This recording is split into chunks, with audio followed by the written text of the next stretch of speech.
মানুষের তৈরি করা আইনে বিচার ব্যবস্থা দেখা যায় কুক্ষিগত করে ফেলে, নিজেরা বিচার ব্যবস্থা কুক্ষিগত করে বিচারককে রায় শিখায় দেয়, রায় এইটাই দিবা।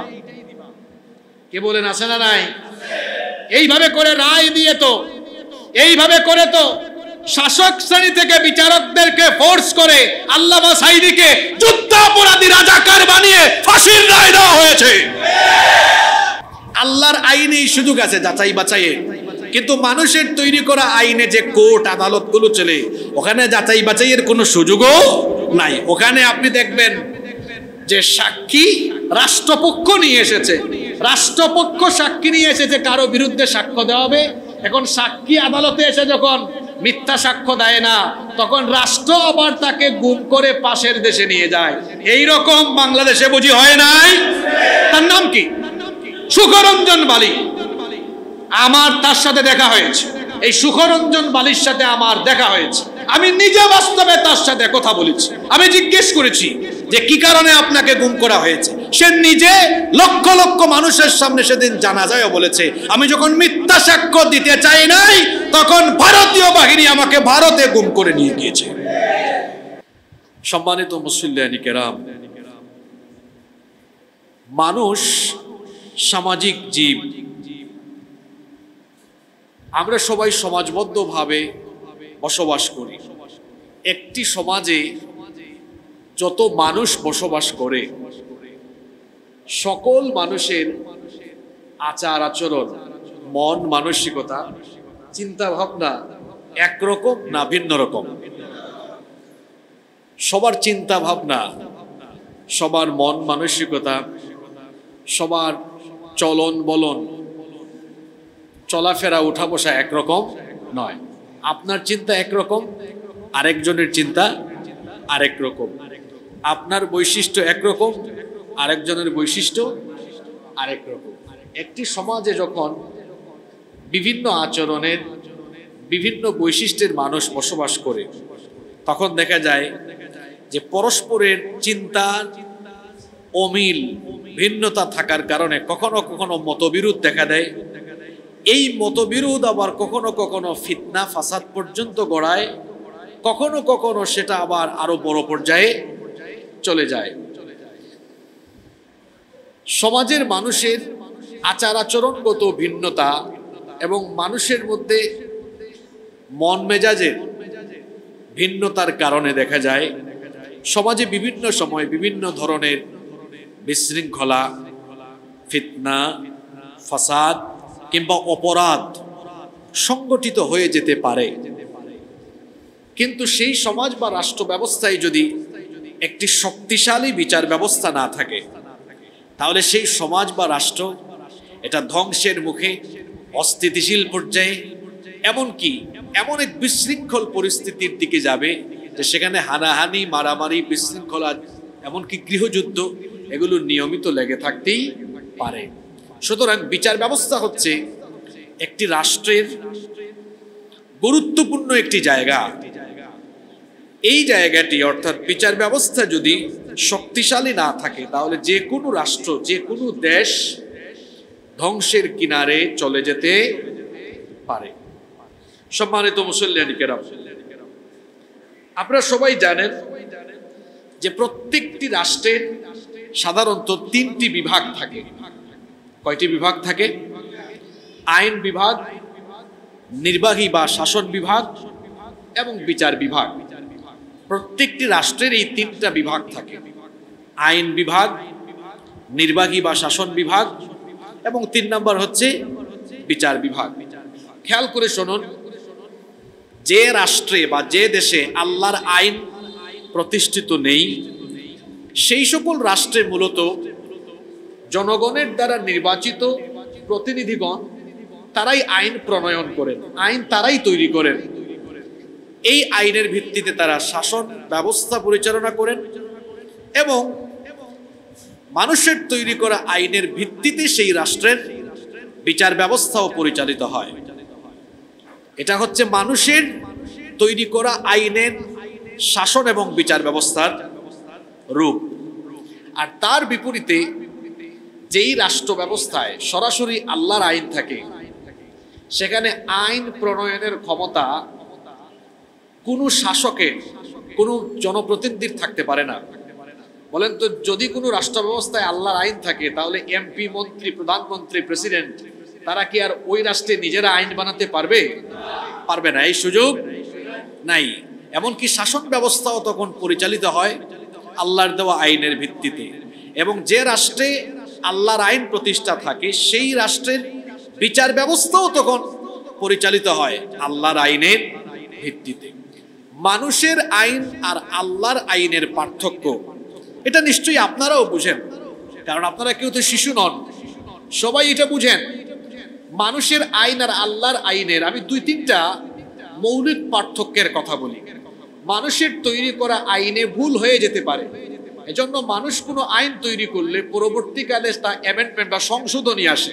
যেমন বাংলাদেশের সংবিধান এই পর্যন্ত প্রায় 17-18 বার সংশোধন হয়েছে, সামনে যে কত হবে এটা আল্লাহ ভালো জানেন। তার মানে আজকে আমার ক্ষমতা আছে, আমি একটা সংশোধনী আনবো, আগামীকাল আপনি ক্ষমতায় আসবেন, আপনি আরেকবার সংশোধনী আনতে পারবেন। কিন্তু আপনারা বলেন তো, 1500 বছর আগে কোরআন নাজিল হয়েছে, আজ পর্যন্ত আয়াত বাদ দেন, শব্দ নয়, আয়াত নয়, অক্ষর নয়, একটা নুক্তা, একটা ফুটা কেউ পরিবর্তন করতে পেরেছে? কিয়ামত পর্যন্ত পারবে? তাহলে একটা মৌলিক পার্থক্য বুঝেন, মানুষের তৈরি করা আইন পরিবর্তনীয় আর আল্লাহর আইন হলো অপরিবর্তনীয়। একটু বোঝার চেষ্টা করেন তো, মানুষের তৈরি করা আইন যদি পরিবর্তনীয় হয়, তাহলে আজ আমি ক্ষমতায়, কাল আপনি ক্ষমতায়, কালকে আপনি পরিবর্তন করবেন, পরশুদিন আরেকজন ক্ষমতায়, সে এসে আবার পরিবর্তন করবে। বিশ্বাস করুন, এইরকম যেই যখন সুযোগ পাবে ক্ষমতায় গিয়ে আইন বদলানোর চান্স পাবে, এইরকম আইন দিয়ে কোনোদিনও কোনো রাষ্ট্র উন্নতির উচ্চ শিখরে বা সভ্যতার উচ্চ শিখরে কোনোদিনও পৌঁছাতে পারবে না।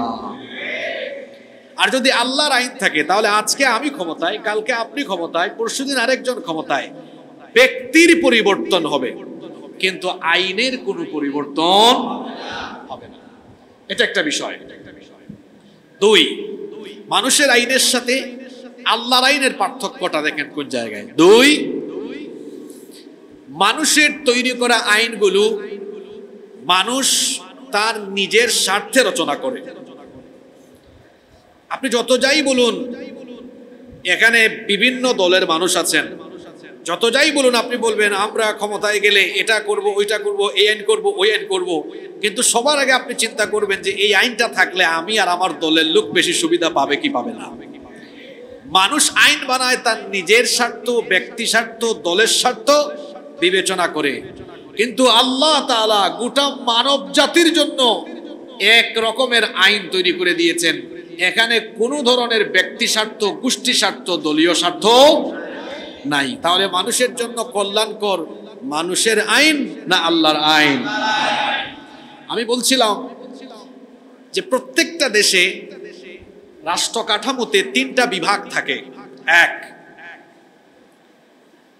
আইন বিভাগ, 2, নির্বাহী বা শাসন বিভাগ, 3 হলো বিচার বিভাগ। সাধারণ আইন বা মানুষের আইন যে সমাজে চলে, সেখানে মানুষের নির্বাচিত প্রতিনিধিগণ আইন প্রণয়ন করে, কিন্তু পক্ষান্তরে যেখানে আল্লাহর আইন প্রতিষ্ঠিত, সেখানে ইসলামী বিচার ব্যবস্থা থাকার ফলে সেখানে বিচার ব্যবস্থার ভিত্তি হলো কার আইন? আল্লাহর আইন। সম্মানিত মুসল্লিয়ান কিরাম, আমি আজকের আলোচনায় ইসলামী বিচার ব্যবস্থার 5টি বৈশিষ্ট্য কোরআন এবং হাদিস থেকে আপনাদের সামনে তুলে ধরবো ইনশাআল্লাহ। ইসলামী বিচার ব্যবস্থার কয়টা বৈশিষ্ট্য? মৌলিক 5টা বৈশিষ্ট্য তুলে ধরবো। নাম্বার 1, 1 নাম্বার হলো ইসলামী বিচার ব্যবস্থার ভিত্তি হলো আল্লাহর আইন। এখানে কোর্টে, আদালতে বিচার হয় মানুষের আইনে না, ইসলামী আদালতে, শরিয়া কোর্টে, শরিয়া আদালতে বিচার হয় কার আইনে? এখানে চুরি হোক, ডাকাতি হোক, জিনা হোক, ব্যভিচার হোক, যে কোনো রকমের অপরাধের শাস্তি এটা মানুষের তৈরি করা আইনে হয় না। শরিয়া আদালতে, শরিয়া কোর্টে, ইসলামী আদালতে, ইসলামী বিচার ব্যবস্থায় বিচার হয় কার আইনের ভিত্তিতে? আল্লাহর আইনের ভিত্তিতে। পৃথিবীতে আল্লাহ তাআলা যত নবী এবং রাসূল পাঠিয়েছেন, নবী রাসূলরা যখন বিচার করতেন, তারা কি নিজেদের মতো করে নিজেদের আইনে বিচার করতেন না আল্লাহর আইনে বিচার করতেন? পৃথিবীতে রব্বুল আলামিন মানুষের হেদায়েতের জন্য যত নবী এবং রাসূল পাঠিয়েছেন, আল্লাহ তাআলা নবী রাসূলদেরকে আসমানি কিতাবের মাধ্যমে আল্লাহ তাআলা তার বিধিবিধান দিয়েছেন। আর আল্লাহ তাআলা তার নবীদেরকে আল্লাহর বিধানের ভিত্তিতে মিজান অর্থাৎ ন্যায় বিচারের মানদণ্ড প্রতিষ্ঠা করতে বলেছেন।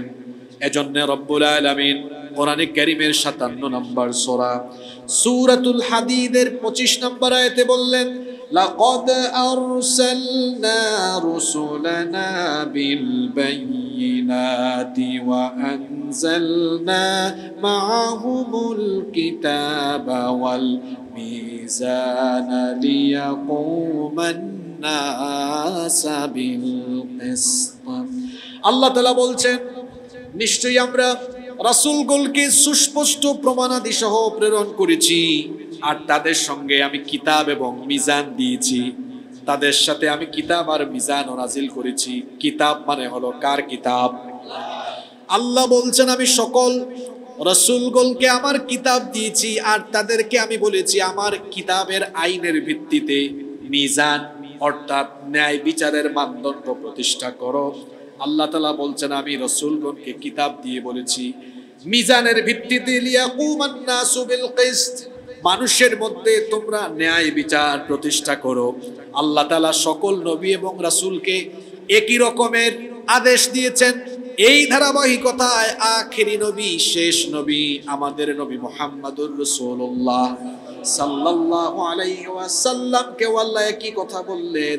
কোরআনে কারীমের 4 নম্বর সূরা সূরাতুন নিসা এর 105 নম্বর আয়াতে আল্লাহ তাআলা বললেন, ইন্না আনজালনা ইলাইকাল কিতাবা বিল হাক্কি লিতাহকুমা বাইনান নাসি বিমা আরাকাল্লাহ ওয়া লা তাকুল লিল খাইনিনা খাসীমা।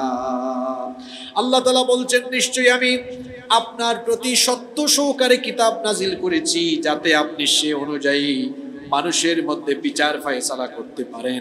যেভাবে আল্লাহ আপনাকে জানিয়েছেন সেই অনুযায়ী আপনি যেন মানুষের মধ্যে বিচার ফয়সালা করেন।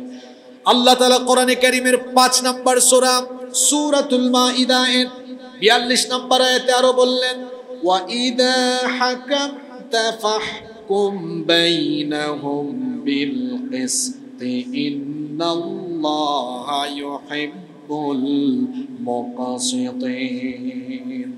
আল্লাহ তাআলা বললেন, আর যদি বিচার করো তাহলে ইনসাফপূর্ণ বিচার করবে, ন্যায় বিচার করবে, কারণ ন্যায় বিচারকদেরকে যিনি ভালোবাসেন সবাই বলেন তিনি কে?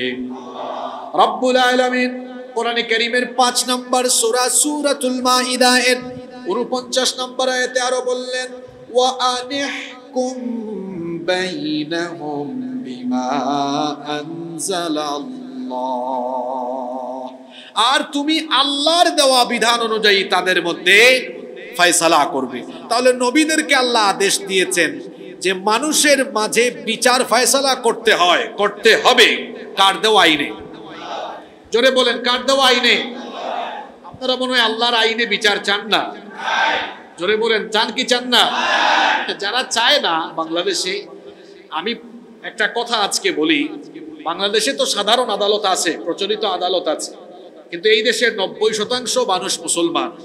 যদি সংখ্যাগরিষ্ঠতা বিবেচনায় প্রচলিত আদালতের পাশাপাশি শরিয়া কোর্টও চালু করা হয়, দেখবেন যারা জোর গলায় বলে আমরা ইসলামী আইন চাই না, এগুলো মৌলবাদী, এগুলো ধর্ম ব্যবসায়ী, মানে আমরা শরিয়া কোর্ট চাই না, তারা নিজেরা যখন ভুক্তভোগী হবে দেখবেন এরাই আবার সাধারণ আদালতে না গিয়ে এরা শরিয়া কোর্টে যাবে, কারণ তারা জানে ওখানে ন্যায় বিচার আছে। সম্মানিত মুসল্লিয়ান কিরাম, আমি বলছিলাম ইসলামী বিচার ব্যবস্থার প্রধান বৈশিষ্ট্য হলো এই আদালতগুলোতে বিচার হয় কার আইনে? আল্লাহর আইনে। আর আল্লাহর আইনের ভেতরে অবিচারের কোনো সুযোগই নাই। কারণ যেখানে আল্লাহর আইনে বিচার হয়, ওই কোর্টগুলোতে, আদালতগুলোতে আল্লাহর আইনই হলো চূড়ান্ত মানদণ্ড, এর বাইরে যাওয়ার কোনো সুযোগ নেই। নাম্বার 2, ইসলামী বিচার ব্যবস্থা বা ইসলামী আদালতের 2 নম্বর বৈশিষ্ট্য হলো, 1 নম্বর তো বললাম এটা আল্লাহর আইনের উপরের ভিত্তি, 2 নম্বর হলো ইসলামী বিচার ব্যবস্থা ন্যায় বিচারের ভিত্তির উপর নির্ভরশীল। ইসলামী বিচার ব্যবস্থা ন্যায় বিচারের উপরে নির্ভরশীল। লক্ষ লক্ষ জুমার মসজিদ বাংলাদেশেও আছে। আপনারা জুমার দ্বিতীয় খুতবায় একটি আয়াত প্রায় প্রত্যেক জুমাতেই শোনেন, এটা কোরআনে কারিমে সূরা নাহলের 90 নম্বর আয়াত। আল্লাহ তাআলা বলছেন, যারা পারেন আমার সাথে পড়েন, ইন্নাল্লাহা ইয়া'মুরু বিল আদলি ওয়াল ইহসান। নিশ্চয়ই আল্লাহ তাআলা তোমাদেরকে ন্যায় বিচার এবং সদাচারের আদেশ দিচ্ছেন। আল্লাহ তাআলা ন্যায় বিচারের আদেশ দিচ্ছেন কারণ তিনি হলেন ন্যায় বিচারক। তিনি ন্যায় বিচারকদেরকে পছন্দ করেন, ভালোবাসেন। এজন্য আল্লাহ কোরআনে কারীমের 49 নম্বর সূরা সূরাতুল হুজুরাতের 9 নম্বর আয়াতে বলেছেন, ওয়া আকাসিতু ইন্নাল্লাহা ইউহিব্বুল মুকাসিতিন। আর তোমরা ন্যায় বিচার করো, কারণ নিশ্চয়ই ন্যায় বিচারকদেরকে যিনি ভালোবাসেন তিনি কে? রব্বুল আলামিন কোরআনে কারীমের 4 নম্বর সূরা সূরাতুন নিসায়ের 58 নম্বর আয়াতে বললেন, ওয়া ইযা হাকামতুম বাইনান নাসি আন তাহকুমু বিল আদল ইন্নাল্লাহা নি'মা ইয়া'ইযুকুম বিহি ইন্নাল্লাহা কানা সামিআন বাসীরা।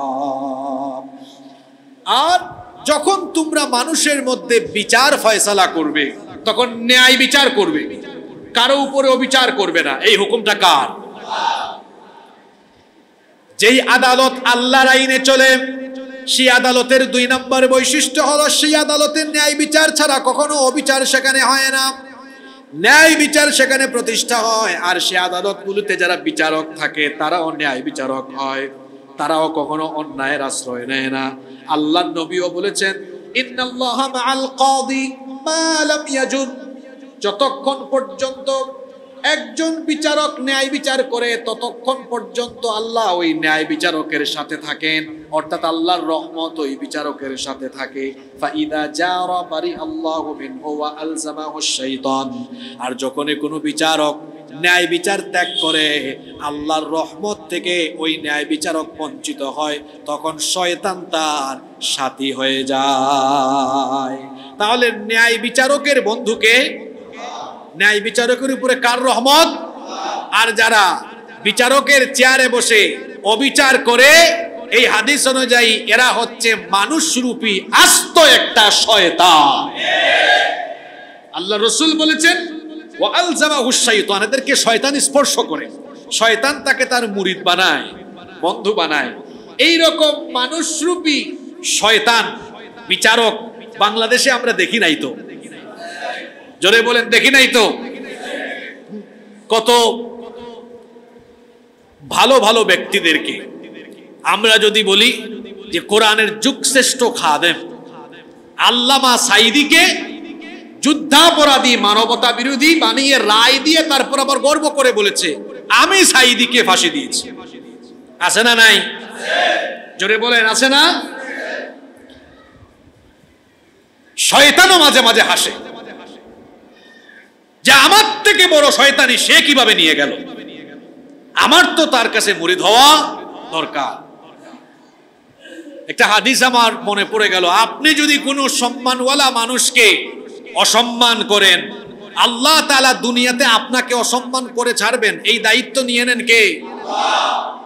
ওই বিচারক দেখেছেন কলা পাতায় ঘুমিয়েছে, মানুষ তাকে কি করেছে আপনারা জানেন, এটা আমি আর বলার দরকার। আপনি বেইজ্জত করবেন, ভালো মানুষকে বেইজ্জত করতে চাইবেন, আল্লাহ আপনাকে বেইজ্জত বানিয়ে দিবেন। যারা ভালো ভালো আলেমদেরকে ধরে ধরে জেলখানায় ঢুকাতো। আজকে কি মুসিবত আছে যে তারা নিজেরাই এখন ওই জেলখানায় চলে গিয়েছে।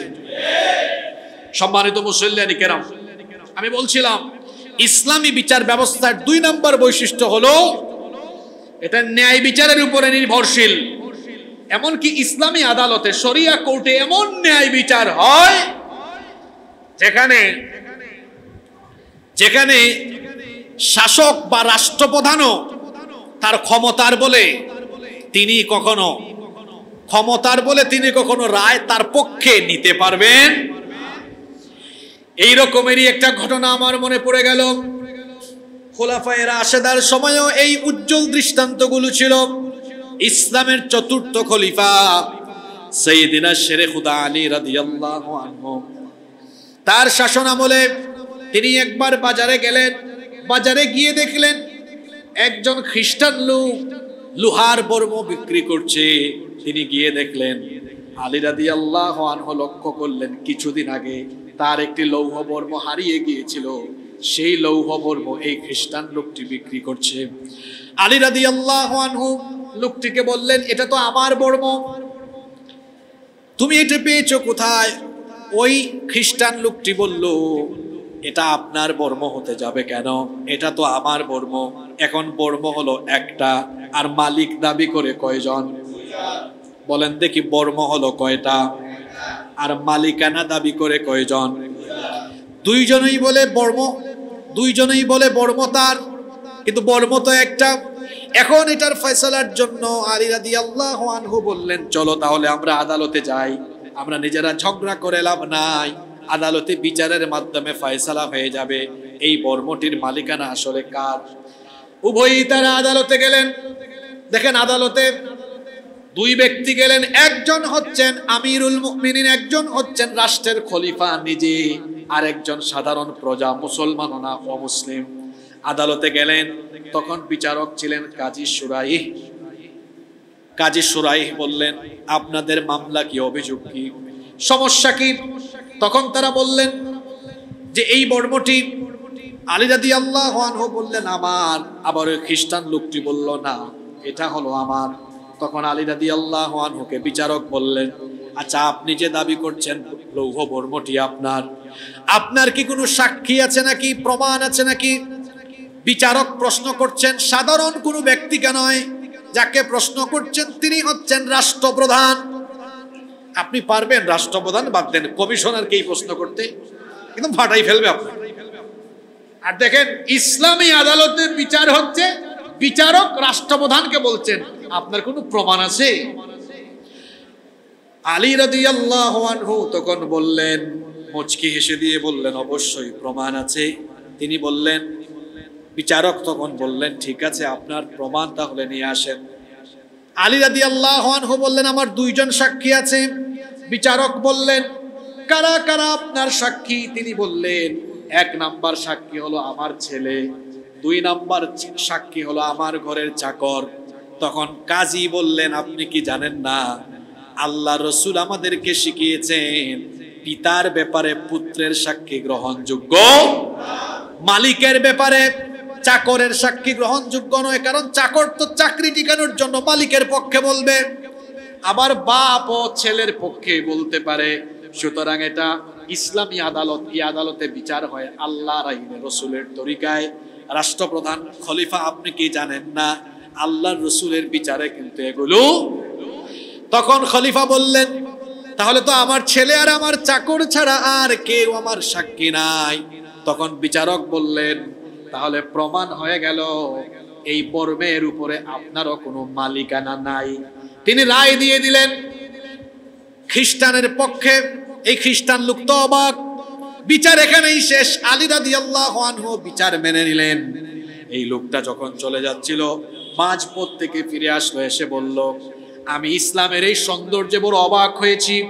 রাষ্ট্রপ্রধান, আমি তো ভেবেছিলাম আপনি হয়তো রাষ্ট্রপ্রধানের চোখের দিকে তাকিয়ে উনার পক্ষে রায় দিয়ে দিবেন, এত যাচাই বাছাইও করবেন না। কিন্তু যেভাবে আপনি বিচার করতে গিয়ে যাচাই বাছাই করলেন, যেভাবে ন্যায় বিচার প্রতিষ্ঠা করলেন, এই সৌন্দর্যে আমি অবাক হয়ে গেলাম। সে বলল, আসলেই এই লৌহ বর্মটি আমি অনেকদিন আগে চুরি করেছিলাম, এটা আমার নয়, কিন্তু চেয়েছিলাম দেখি কোন রকমে আমার মালিকানায় রাখা যায় কিনা। আমি আবার আদালতে এসে ভেবেছিলাম সম্ভবত রাষ্ট্রপ্রধান এসেছেন, বিচারক তো ওই দিকে রায় দিবেন, কিন্তু ঘটে গেল উল্টা। সাক্ষ্য প্রমাণ না থাকায় উনি এই বিচারে হেরে গেলেন, আর আমার পক্ষে রায় দিয়ে যেইভাবে আজকে ন্যায় বিচার প্রতিষ্ঠা করা হলো, ইসলামের এই ন্যায় বিচার দেখে আমি আর নিজে গুমরাহিতে পড়ে থাকতে চাই না। তিনিও কালেমা পড়ে মুসলমান হয়ে গেলেন। এই হলো ইসলামের ন্যায় বিচার। রাষ্ট্রপ্রধানও তার সাক্ষ্য প্রমাণ তার কাছে যদি তার পক্ষে না থাকে, তাহলে আদালতে তার ক্ষমতার বলে তিনি রায়কে কোনো কিছু করে দিতে পারবে। আর আমাদের মানুষের তৈরি করা আইনে বিচার ব্যবস্থা দেখা যায় কুক্ষিগত করে ফেলে, নিজেরা বিচার ব্যবস্থা কুক্ষিগত করে বিচারককে রায় শিখায় দেয়, রায় এইটাই দিবা। কে বলেন আছে না নাই? এইভাবে করে রায় দিয়ে তো, এইভাবে করে তো শাসক শ্রেণী থেকে বিচারকদেরকে ফোর্স করে আল্লামা সাঈদীকে যুদ্ধাপরাধী রাজাকার বানিয়ে ফাঁসির রায় দেওয়া হয়েছে। আজকে বাংলাদেশে কিছু লোক বের হয়েছে যারা সাঈদীকেও রাজাকার বলে। হাসিনা মানি না, হাসিনার এই বিচার আবার মানে, এরকম আছে না নাই? আপনি বিচারক হত্যাকাণ্ড বুঝেন না। আপনারা কি রাগ করলেন নাকি? আপনারা কি আল্লামা সাঈদীকে যুদ্ধাপরাধী রাজাকার মনে করেন? জোরে বলেন, মনে করেন? তিনি রাজাকার হলে 50 বছর বাংলাদেশ সহ সারা পৃথিবীতে কোরআনের খেদমত করলেন কিভাবে? এটা তো একটা প্রশ্ন থেকেই যায়। যুদ্ধাপরাধ তার অভিযোগ নয়, দেশপ্রেম, ইসলাম প্রচার আর ভারত বিরোধিতা তার সবচেয়ে বড় অপরাধ। এজন্য ভারতের প্রেসক্রিপশনে ভারতকে খুশি করার স্বার্থে ভারতীয় বয়ানে তাকে রাজাকার বানানো হয়েছে।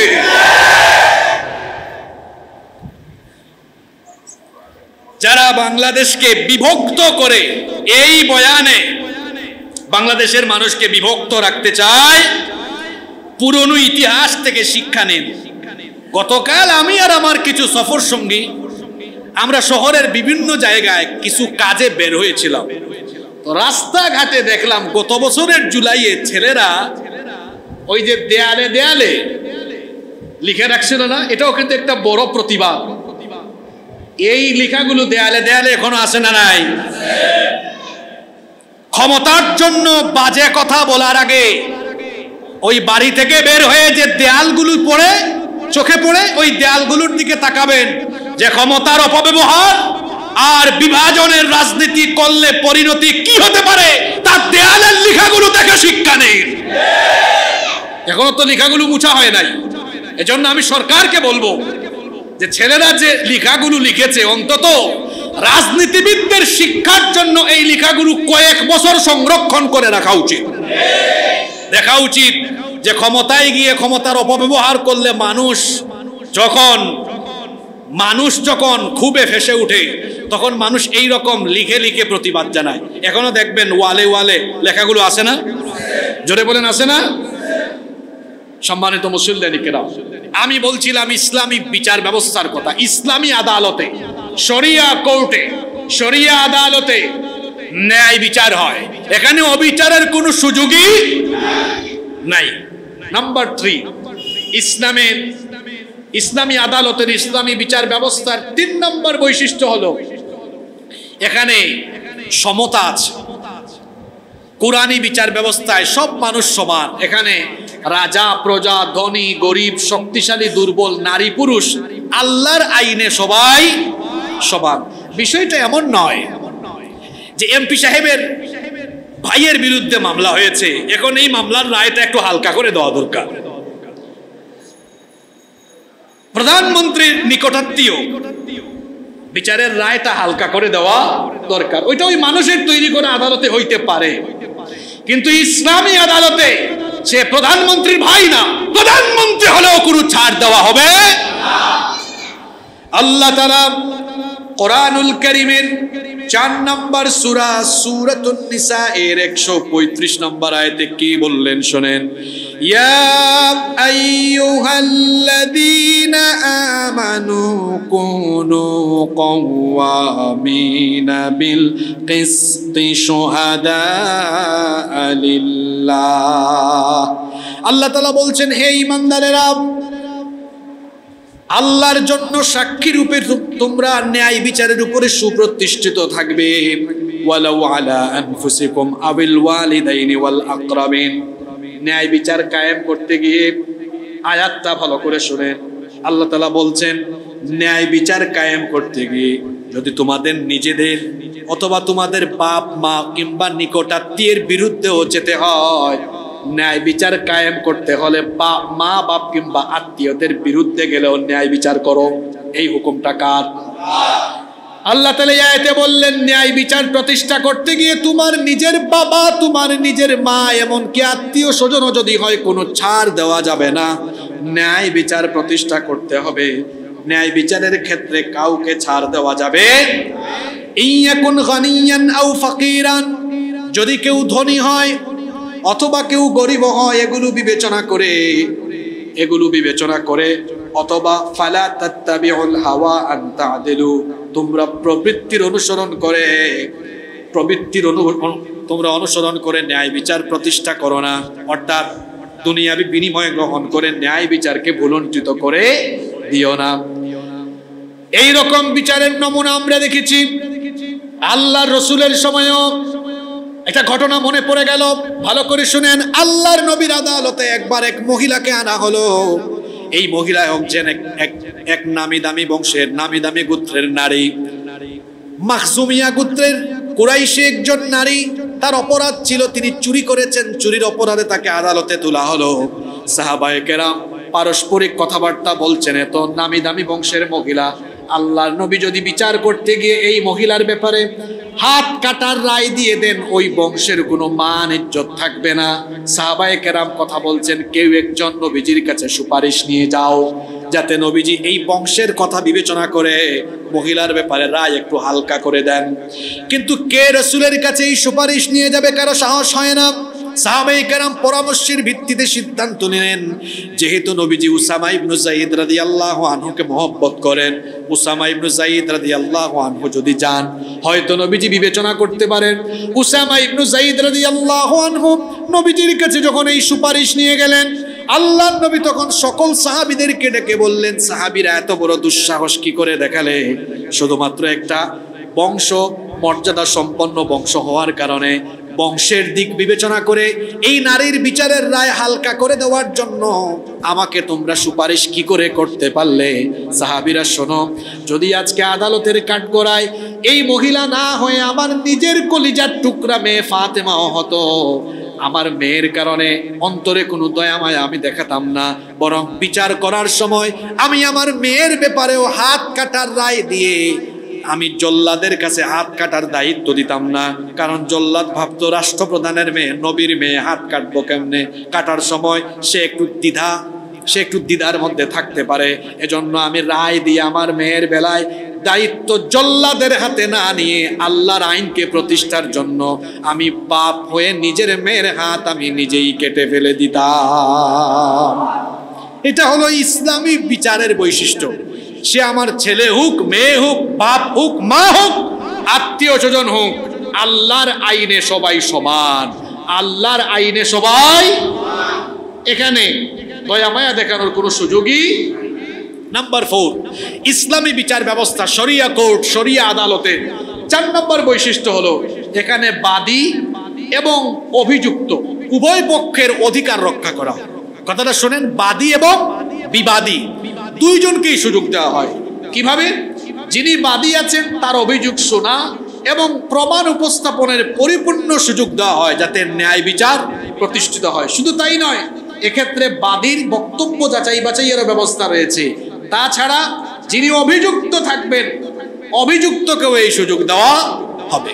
এখন আল্লাহর আইনে এই সুযোগ আছে যাচাই বাছাইয়ের, কিন্তু মানুষের তৈরি করা আইনে যে কোর্ট আদালতগুলো চলে, ওখানে যাচাই বাছাইয়ের কোনো সুযোগও নাই। ওখানে আপনি দেখবেন যে সাক্ষী রাষ্ট্রপক্ষ নিয়ে এসেছে, রাষ্ট্রপক্ষ সাক্ষী নিয়ে এসেছে, কারো বিরুদ্ধে সাক্ষ্য দেওয়া হবে। এখন সাক্ষী আদালতে এসে যখন মিথ্যা সাক্ষ্য দেয় না, তখন রাষ্ট্র আবার তাকে গুম করে পাশের দেশে নিয়ে যায়। এই রকম বাংলাদেশে বুঝি হয় নাই? তার নাম কি? সুখরঞ্জন বালি। আমার তার সাথে দেখা হয়েছে, এই সুখরঞ্জন বালির সাথে আমার দেখা হয়েছে। আমি নিজে বাস্তবে তার সাথে কথা বলেছি। আমি জিজ্ঞেস করেছি যে কি কারণে আপনাকে গুম করা হয়েছে। সে নিজে লক্ষ লক্ষ মানুষের সামনে সেদিন জানাজায়ও বলেছে, আমি যখন মিথ্যা সাক্ষ্য দিতে চাই নাই, তখন ভারতীয় বাহিনী আমাকে ভারতে গুম করে নিয়ে গিয়েছে।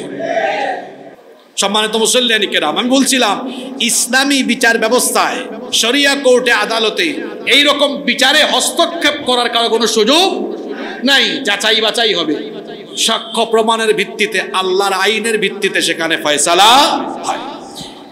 নাম্বার 5, আজকের আলোচনার শেষ পয়েন্ট, এবং এটা সবচাইতে গুরুত্বপূর্ণ পয়েন্ট, এজন্য এটাকে শেষে আমি রেখেছি। এর আগের 4টা পয়েন্ট একটু রিভিউ করি। 1 নাম্বার, শরিয়া কোর্ট, শরিয়া আদালত বা ইসলামী আদালতে বিচার হয় কার আইনে? 2, ইসলামী বিচার ব্যবস্থা ন্যায় বিচারের উপরে নির্ভরশীল। 3, ইসলামী বিচার ব্যবস্থায় সমতা নিশ্চিত করা হয়। রাজা প্রজা, ধনী গরিব, ক্ষমতাওয়ালা আর ক্ষমতাহীন কাউকে দেখা হয় না, আল্লাহর আইনে সবাই সমান। নাম্বার 4, 4 নাম্বার, বাদী বিবাদী উভয়ের অধিকার সংরক্ষণ করা হয়। নাম্বার 5 এবং সর্বশেষ হলো শরিয়া কোর্ট, শরিয়া আদালত বা ইসলামী বিচার ব্যবস্থায় দৃষ্টান্তমূলক শাস্তির ব্যবস্থা রয়েছে, এবং এমন শাস্তি, যেই শাস্তি এতটাই দৃষ্টান্তমূলক হয় যে এই শাস্তি দেখলে পরে ভবিষ্যতে কোনো অপরাধী এই অপরাধ করার আগে 1000 বার চিন্তা করে। ইসলামী বিচার ব্যবস্থায় অপরাধ ভেদে 3 প্রকার শাস্তির ব্যবস্থা রয়েছে। কয় প্রকার? এটা মুখস্থ করে যান। 1, হদ বা হুদুদ, এটা আরবি শব্দ, মানে হচ্ছে সুনির্দিষ্ট শাস্তি। 2, কিসাস। 3, তাজির। কয়টা কথা বললাম? ইসলামী আদালতে, ইসলামী বিচার ব্যবস্থায় অপরাধ বেঁধে কয়টা কাঠামোর শাস্তি রয়েছে? 3 কাঠামো, 3 ক্যাটাগরির শাস্তি। 1, হদ। এই আরবি শব্দগুলো শিখে ফেলেন। 1 হলো হদ, 2 হলো কিসাস, 2 হলো কি? কিসাস। আর 3 হলো তাজির, 3 হলো। আসেন 1 নম্বর পয়েন্ট নিয়ে কথা বলি। হদ, এটাকে হুদুদও বলি আমরা বহু বচনে। মানে হচ্ছে এমন কিছু মৌলিক অপরাধ যার শাস্তি নির্ধারিত, আপনি আমি এই শাস্তি নির্ধারণ করতে পারবো না, এই শাস্তিগুলো আল্লাহ নির্ধারণ করে দিয়েছেন। এইরকম কিছু মৌলিক অপরাধ আছে যেই অপরাধগুলোর শাস্তি কার তরফ থেকে নির্ধারিত? এগুলোকে আরবিতে বলা হয় হুদুদ। এগুলোকে আরবিতে কি বলা হয়? হুদুদ। যেমন 1, চুরি। চুরির শাস্তি এটা হুদুদের অন্তর্ভুক্ত, কারণ এটা আল্লাহর তরফ থেকে নির্ধারিত। আচ্ছা, চোরের শাস্তি কি হবে? এটা কি আল্লাহ নির্ধারণ করে দেন নাই? তো আপনারাও জানেন তার শাস্তি কি হবে। তবে সকল চোরের শাস্তি হাত কাটা নয়। এটার জন্য ফকিহ যারা, ইসলামী আইন বিশেষজ্ঞ যারা, এটা নিয়ে তারা মতামত ব্যক্ত করেছেন। প্রসিদ্ধ মত হলো, যদি কোনো ব্যক্তি 10 দেরহাম বা 2 ভরি 10 আনা রূপার সমতুল্য পরিমাণ জিনিস চুরি করে, তখন তার হাত কাটা যাবে।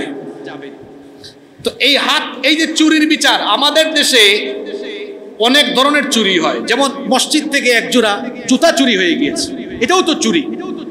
আর সচিবালয় থেকে এক সচিব 200 কোটি টাকা চুরি করে ফেলেছে, ওইটাও চুরি।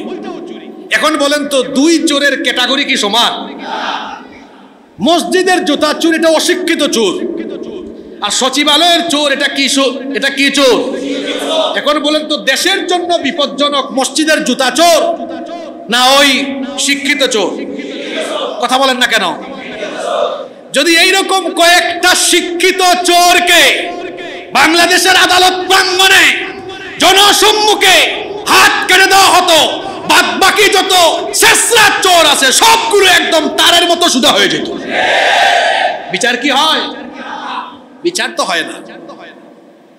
আপনাদের দেশের আইনে এমন বিচার হয়, এটা আদালত পর্যন্ত গেল, কয়েকদিন পর আবার এরকম ক্যামেরার সামনে এটা কি চিহ্ন চিন্তা করছেন, চোরও ভি চিহ্ন দেখায়, ভি চিহ্ন দেখায় বের হয়ে গেল। পরে একটু শরিয়া কোর্টে তুলে দেন, শরিয়া আদালতে তুলে দেন, ও ভি চিহ্ন দেখানোর সুযোগও পাবে না। যে আঙ্গুল তুলেছে ওই হাতকে কেটে ফেলা হবে। এটা হলো শরিয়া আদালতের বিচার। তো আমরা হুদুদ নিয়ে কথা বলছিলাম। আপনারা এরকম বিচার চান কি চান না? আপনারা চান, কিন্তু মসজিদের বাইরে এক শ্রেণীর নাস্তিক্যবাদী চিন্তা চেতনা লালন করে তারা আবার বলে, দেখছো হুজুরটা কেমন, হ্যাঁ, আর যারা ঠিক ঠিক বলে এরাও কেমন। এই আইন হলো বর্বর আইন। তারা ইসলামী আইনকে কি আইন বলে? বর্বর আইন। আসলে ইসলামী আইনকে বর্বর আইন তারা বলে যারা তলে তলে চুরি করে, নইলে এই আইনের পক্ষে সে থাকে না কেন? আপনারা বলেন তো, চোরের শাস্তি যদি হাত কাটা নির্ধারণ হয় আর এটা যদি বাস্তবায়ন হয়, তাহলে আপনাদের দেশে, আপনাদের সমাজে চুরি কমবে না বাড়বে? কমে যাবে, নির্মূল হয়ে যাবে ইনশাআল্লাহ। আমরা হদ নিয়ে কথা বলছিলাম। হদ, যেগুলোর শাস্তি নির্ধারণ করেছেন কে? যেমন চুরি, তারপরে 2 নম্বর ডাকাতি, দস্যুপনা, জোর করে মানুষের সম্পদ নিয়ে নেয়, চাঁদাবাজি করে নিয়ে নেয়, ছিনতাই করে নিয়ে নেয়, ডাকাতি করে নিয়ে নেয়। এরকম আপনাদের দেশে হয় না তো? হ্যাঁ, এইরকম যারা ডাকাতি করে এদের জন্য কোরআনের শাস্তি হলো মোট 4 ক্যাটাগরির। সূরা মাইদার 33 নম্বর আয়াতে এটা আছে। আমি সময়ের কারণে আয়াতটা আজকে আর তিলাওয়াত করলাম না, শুধু এই আয়াতে উল্লেখ থাকা 4 ক্যাটাগরির শাস্তি বলি। যদি এমন হয় যে ডাকাত যদি এইরকম হয়, এখানে আমি যে আয়াত বললাম আপনারা বাড়িতে এটা পড়বেন। সূরা মাইদার কত নম্বর আয়াত? 33 নম্বর আয়াত। ডাকাতির শাস্তি 4 প্রকারের হয়। 1, হত্যা; 2, অথবা শুলে চড়িয়ে হত্যা; 3, অথবা বিপরীত দিক থেকে হাত পা কেটে দেওয়া; 4, অথবা জন্মভূমি থেকে তাকে বের করে দেওয়া।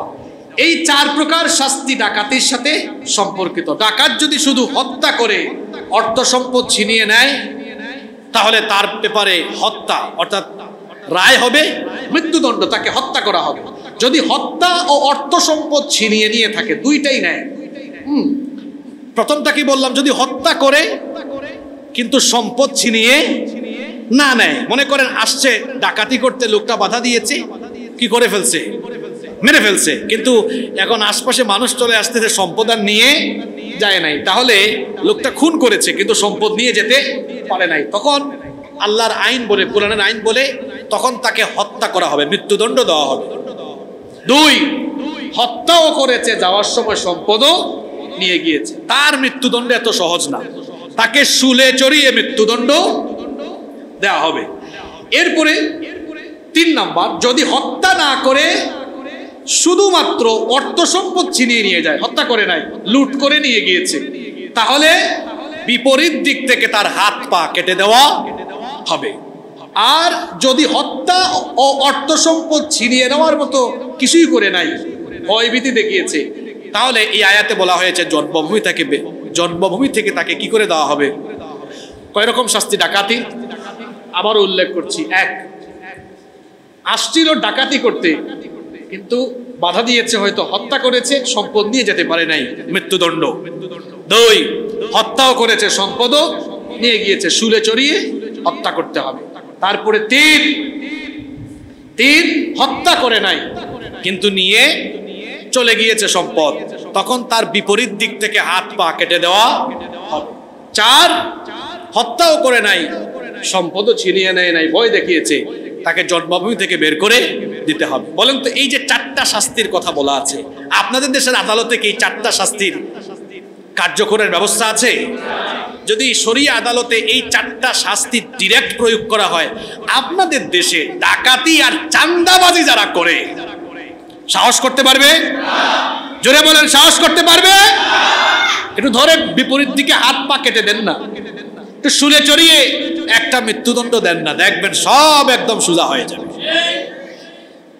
বললাম চুরির কথা, তারপরে ঘুমাই গেলেন নাকি? 3, জিনা ব্যভিচার। আপনাদের দেশে ধর্ষণ খুব কম হয়, তাই না? আচ্ছা, জিনার শাস্তি, ব্যভিচারের শাস্তি ইসলাম কি নির্ধারণ করেছে? অবিবাহিত ছেলে মেয়ে যদি হয় 100 বেত্রাঘাত করতে হবে, এটা সূরা নূরের মধ্যে আছে। আর বিবাহিত হলে রজম করতে হবে, রজম অর্থাৎ পাথর নিক্ষেপ করে মেরে ফেলতে হবে। মদ, মাদক, আর মাদক আমাদের দেশে আহারে মদ পানের শাস্তি কিংবা নেশা জাতীয় বা মাদকাসক্ত যারা হয়, ইসলাম তাদের শাস্তি, তাদের হদ নির্ধারণ করেছে কি 80টি বেত্রাঘাত। কয়টা বেত্রাঘাত? ফেন্সিডিল খায়, ইয়াবা খায়, গাঁজা খায়, মাদকাসক্ত হয়, রাস্তাঘাটে পাওয়া যায় রাত 12টা 1টায়, কিরে তুই ঝিমাস কেন? কয় রাত জাগার ওষুধ খাইস। রাত জাগার কি খাইছে? তারে বলেন আসো তুমি রাত জাগার ওষুধ খাইছো, আমি তোমারে কিছু ঘুমের ওষুধ দেই। তুমি রাত জাগার ওষুধ খাইছো, আমি তোমারে ঘুমের ওষুধ দেই। যদি শরিয়া আদালত থাকে আর ধইরা তারে 80টা বেত লাগাইয়া দেন, আপনি কি মনে করেন ওই এলাকায় বাকি যত নেশাখুর আছে, নেশা করার আগে আরো 100 বার ভাববে যে আমারে ধরলে তো আমারও খবর। তারপরে মিথ্যা অপবাদ দেয়, চারিত্রিক অপবাদ দেয় না? মিথ্যা অপবাদ যদি দেয় সতী সাধী এমন কারো ব্যাপারে, তাহলে শাস্তি হলো মদ পানের শাস্তির মতো। তারপরে মুরতাদ যদি কেউ হয় ইসলামী রাষ্ট্রে, তার শাস্তি রাষ্ট্র দিবে মৃত্যুদণ্ড। এখানে সমকামিতার কথা বলতে আমি ভুলে গেলাম। জিনা ব্যভিচারের সাথে সাথে সমকামিতার শাস্তি হলো ইসলামে মৃত্যুদণ্ড। শাস্তিটা কি? মৃত্যুদণ্ড। আপনারা বলেন তো, এই যে হদের কথা বললাম, হদ এগুলো কি আমার বানানো কথা না কোরআনের কথা? যদি আদালতে এই ধরনের হদগুলো কার্যকর হয়, আপনারা বলেন তো চুরি, ডাকাতি, ছিনতাই, রাহাজানি, মদ, নেশা, অপবাদ, এই অপরাধগুলো থাকবে না নির্মূল হয়ে যাবে? আমি বলছিলাম, আপনাদের খেয়াল আছে কিনা, আমি বলেছিলাম যে ইসলামী আদালতে, শরিয়া কোর্টে অপরাধ ভেদে কয় রকমের শাস্তি? 1 নম্বর হদ। হদ মানে হচ্ছে যে শাস্তি নির্ধারণ করেছেন কে? আচ্ছা, এবার 2 নম্বরটা ছিল কি? কিসাস। 2 নম্বরটা ছিল কি? কিসাস। এটা আবার কি? কিসাস মানে হচ্ছে হত্যার বদলে কেউ খুন করবে, এই খুনিকে ধরার পরে অপরাধ প্রমাণিত হলে তাকেও ওইভাবে জনসম্মুখে হত্যা করা হবে। এই কিসাসের আইনকে পশ্চিমারা বর্বর আইন বলে। আর আল্লাহ কোরআনে বলেছেন ওয়ালাকুম ফিল কিসাসি হায়াতুন ইয়া উলিল আলবাব, এই কিসাসের ভেতরে জীবন রয়েছে। সুবহানাল্লাহ পড়বেন না? এর ব্যাখ্যা কি? এর ব্যাখ্যা হলো আপনার আমার লাইফ সিকিউরিটি, জীবনের নিরাপত্তা, মানুষের জীবনের নিরাপত্তার বিধান দেওয়ার জন্য আল্লাহ কিসাসের বিধান দিয়েছেন। এই যে বাংলাদেশে ঘন ঘন হত্যাকাণ্ড হচ্ছে, 54টা বছর হয়েছে দেশ স্বাধীন হয়েছে, এই 54 বছরে বাংলাদেশে আমরা কি হত্যাকাণ্ড বন্ধ করতে পেরেছি? ক্ষমতায় এখন এই দল, পরে আরেক দল, এরকম দল পরিবর্তন হয়েছে, হত্যাকাণ্ড কিন্তু কমে না। এই যে গতকাল গাজীপুরে এক সাংবাদিককে কুপিয়ে কুপিয়ে শেষে জবাই করে নির্মমভাবে হত্যা করা হয়েছে। আবার এই গাজীপুর মহানগরীতেই এর আগে আবার আরেক সাংবাদিককে ধরে ইট দিয়ে তার পাকে থেতলে দেওয়া হয়েছে। কিছুদিন আগে মিটফুটে একটা ঘটনা আপনারা সবাই দেখেছেন, যে পাথর দিয়ে মাথা একদম থেতলে দেওয়া হয়েছে। কোন দেশে বসবাস করছে? জীবনের কোনো নিরাপত্তা এই দেশে নাই। আপনি দেখেন তো, এই যে হত্যাকাণ্ড নিয়মিত হচ্ছে, এই হত্যাকাণ্ডগুলোর বিচার সাধারণ আদালতে না হয়ে যদি ইসলামী আদালতে হতো, আর জনসম্মুখে যদি হত্যাকারীকে মৃত্যুদণ্ড দেওয়া হতো, আপনাদের কি মনে হয় যারা খুন করে এইরকম দিনের আলোতে অথবা সন্ধ্যাবেলায় অথবা মানুষের সামনে যারা পাথর দিয়ে অথবা নির্মমভাবে জখম করে কুপিয়ে হত্যা করে, এরা কি আর এত সাহস করতে পারতো? আমি তো প্রায় সময় বলি, একটা বিচার এভাবে করে দেখেন। এই সকল খুনিদের জন্য কিসাস, কিসাস, কিসাসের প্রয়োগ করা ছাড়া আর কোনো উপায়। 54 বছর ধরে তো আপনারা দেখেছেন, এই যে একটু আগে আমি জিনা, ব্যভিচার, ধর্ষণের কথা বললাম, আমি তো প্রায় সময় একটা কথা বলি, বাংলাদেশ স্বাধীন হয়েছে 54 বছর হয়েছে, এই 54 বছরের মধ্যে 30 বছরের বেশি সময় দেশ চালিয়েছে নারী না পুরুষ? নারী। তারপরেও তারা নারীর ক্ষমতায়ন নিশ্চিত করতে পারে নাই। আরো 100 বছর নারীরা দেশ চালালেও নারীর ক্ষমতায়ন তারা নিশ্চিত করতে পারবে না। একমাত্র নারীর অধিকার প্রতিষ্ঠা হতে পারে কার আইনে? আমার কলেজে, বিশ্ববিদ্যালয়ের বোনেরা লাঞ্ছিত হয়, তারা বিভিন্ন সময় যৌন হয়রানির শিকার হয়। বন্ধ হয়ে যাবে যদি শরিয়া আদালত প্রতিষ্ঠা হয়ে শরিয়ার ভিত্তিতে বিচার ফয়সালা হয়, তাহলে এই দেশে কোনো লুচ্চা বা বদমাশ আমার কোনো বোনকে কষ্ট দেওয়ার উত্ত্যক্ত করার সাহস করতে পারবে না। ইসলামী আইনকে বর্বর আইন, একদিকে যেমন চোর ডাকাতেরা বলে, অন্যদিকে তলে তলে যারা বদমাইশি করে এরাও ইসলামী আইনকে বর্বর আইন বলে। কারণ ইসলামী আইন শরিয়া আদালত থাকলে তো ওরা আর এই বদমাইশি করতে পারবে। আচ্ছা, গেল কিসাসের কথা, সময়ও শেষ। আমরা 3 নম্বর যেটা রয়ে গেছে সেটা বলি। 1 বলেছি হদ, 2 বললাম কি কিসাস, 3 নম্বরটা কি মনে আছে? 3 নম্বরটা হলো তাদির। 3 নম্বর হলো কি? তাদির। এটা আরবি শব্দ। তাদির মানে হচ্ছে বিচারক বিবেচনার ভিত্তিতে নির্ধারিত একটা বিচারক তার বিবেচনার ভিত্তিতে একটা শাস্তি নির্ধারণ করবেন। হদ এবং কিসাসের পাশাপাশি ইসলামী আইনের 3টি প্রধান শাস্তির এটাও একটি। তাজির মূলত এমন অপরাধের জন্য প্রযোজ্য যার সুনির্দিষ্ট কোনো শাস্তি কোরআন হাদিসে নাই। এটা বিচারক চিন্তা ভাবনা করে রায় দেন, কিন্তু রায় দেওয়ার সময় আবার কোরআন সুন্নাহর শিক্ষার বিপরীত কোনো কাজ তিনি করেন না। এটা কয়েক রকমের হতে পারে। এটা হতে পারে অর্থদণ্ড, কারাদণ্ড, বেত্রাঘাত। মনে করেন রাস্তার মধ্যে ময়লা ফেলা, এটা হাদিসে নিষেধ আছে যে রাস্তাঘাটে মানুষকে কষ্ট দিও না, কষ্টদায়ক বস্তু রাস্তা থেকে দূরে সরাও। হাদিসে আছে বুখারীতে যে ইমাতাতুল আযা আনিত তারিকি সাদাকা, রাস্তা থেকে কষ্টদায়ক বস্তু দূরে সরানো এটাও একটা সাদকার সমান সওয়াব। সুবহানাল্লাহ পড়বেন না? কিন্তু কেউ যদি কিছু ফেলে শাস্তিটা কি হবে এটা কিন্তু কোরআনে বা হাদিসে বলা হয় নাই। এখন বিচারক কি করতে পারেন? এই ক্ষেত্রে একটা আইন বানাতে পারেন যে আমাদের দেশে এখন থেকে রাস্তাঘাটে ডাস্টবিনে ময়লা না ফেলে, রাস্তাঘাটে ময়লা ফেললে আপনাকে 3000 টাকা জরিমানা দিতে হবে। পৃথিবীর অনেক দেশে আছে না এটা? আপনারা দেখবেন ইউরোপ আমেরিকার বিভিন্ন দেশে রাস্তাঘাট কত ক্লিন, আপনি থুতু ফেলতে পারবেন না, ময়লা ফেলতে পারবেন না। বেশি দূরে যাওয়া লাগবে না, অনেকে ভারতে যান, দিল্লিতেও যদি যান দেখবেন এই নিয়মগুলো সেখানে আছে। ডাস্টবিনে আপনাকে ময়লা ফেলতে হবে। আপনারা অনেকে বিভিন্ন দেশ সফর করেছেন, রাস্তাঘাট কত ঝকঝকা ফকফকা আপনারা দেখেছেন, ময়লা ফেলা যায় না। ময়লা ফেললে ওই দেশ একটা আইন বা আদালত একটা আইন করেছে, এত ডলার, এত পাউন্ড বা এত ইউরো জরিমানা দিতে হবে। এটা তো কোরআন হাদিসে নাই, এটা বিচারক কোরআন সুন্নাহর শিক্ষার ভিত্তিতে একটা আইন বানিয়েছেন। কোরআন সুন্নাহর শিক্ষা হলো পরিচ্ছন্ন থাকা।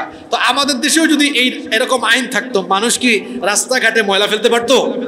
এই যে রাস্তায় বের হলে দেখবেন যত্রতত্র গাড়ি পার্কিং, পৃথিবীর উন্নত দেশগুলোতে আপনি এটা পারবেন না। এমনও আছে আপনি দেখবেন পৃথিবীর উন্নত দেশগুলোতে গাড়ি রাখার জন্য একটা 50 তলা বিল্ডিং এর 10 তলা শুধু পার্কিং তারা রেখেছে, এবং রাস্তায় রাখতে পারবেন না। প্রয়োজনে 10 মিনিট সময় নষ্ট করে ওই পার্কিং এ আপনাকে রেখে আসতে হবে। আর আমার দেশে আপনার ঘরের সামনে, একদম দোকানের সামনে পার্কিং। যদি আইন করে সরকার বা আদালত যে যত্রতত্র পার্কিং এ 10,000 টাকা জরিমানা, এটা করতে পারে, এটা জায়েজ আছে, কোনো অসুবিধা নাই। এই যে এইরকম করে আইন ইসলামী শিক্ষার ভিত্তিতে দেশের শান্তি শৃঙ্খলার জন্য এরকম আইন তৈরি করা, এটাকে আরবিতে বলে তাদির। এটাকে আরবিতে কি বলে? তাদির। তাহলে ইসলামী আদালত বা শরিয়া আদালতে, ইসলামী আদালত বা শরিয়া আদালতে এই কয় ক্যাটাগরির শাস্তি আছে বা কয় ক্যাটাগরির বিচার আছে? 3 ক্যাটাগরি। একটা হলো হদ, আরেকটা হলো কিসাস, আরেকটা হলো, এখন বলবেন হুজুর দেওয়ানি ফৌজদানি এগুলো কি নাই? সবই আছে। এটা লম্বা আলোচনার বিষয়। ইসলামী আইন ও বিচার বিষয়ে অসংখ্য বই লেখা হয়েছে। এগুলো নিয়ে আমরা আলোচনা করলে মোটামুটি ধাপে ধাপে 30-35 জুমা আলোচনা করলে তখন হক আদায় করা যাবে। আজকে আমরা যেটা বলেছি 5টি শিক্ষা বলেছি ইসলামী বিচার ব্যবস্থার, যে বিচার ব্যবস্থা থাকলে পরে বেইনসাফির জুলুমের কোনো সুযোগ নাই। শেষ কথা আপনাদের কাছে জানতে চাই, 54 বছর ধরে মানুষের তৈরি করা আইনে আদালতে গিয়ে গিয়ে আদালত চত্বরে নীরবে নীরবে চোখের পানি ফেলতে ফেলতে অবিচার জুলুমের সম্মুখীন হতে হতে এখনো কি এই সিদ্ধান্ত নেওয়ার সময় বাংলাদেশের মানুষের আসে নাই যে মানুষের তৈরি করা আইনকে বঙ্গোপসাগরে ফেলে দিয়ে আমরা আল্লাহর আইন রাষ্ট্র ব্যবস্থার সব জায়গায় সহ আদালতেও আমরা আল্লাহর আইন চাই? সবাই চান তো? আদালতেও আল্লাহর আইন থাকলে কালকে গাজীপুরের যে ঘটনা ঘটেছে আর আজকে কালকে সামনেও আরো যে সকল অঘটন ঘটবে, আল্লাহ না করুন, এসব ঘটবে না যদি শরিয়া কোর্ট চালু হয়। জন্য আমরা বলবো ইসলামী বিচার ব্যবস্থা চালুর লক্ষ্যে দল মত ভুলে গিয়ে আসুন আমরা আল্লাহর আইন বাস্তবায়নের লক্ষ্যে আমরা ঐক্যবদ্ধ হই। আল্লাহ আমাদেরকে তৌফিক দান করুন।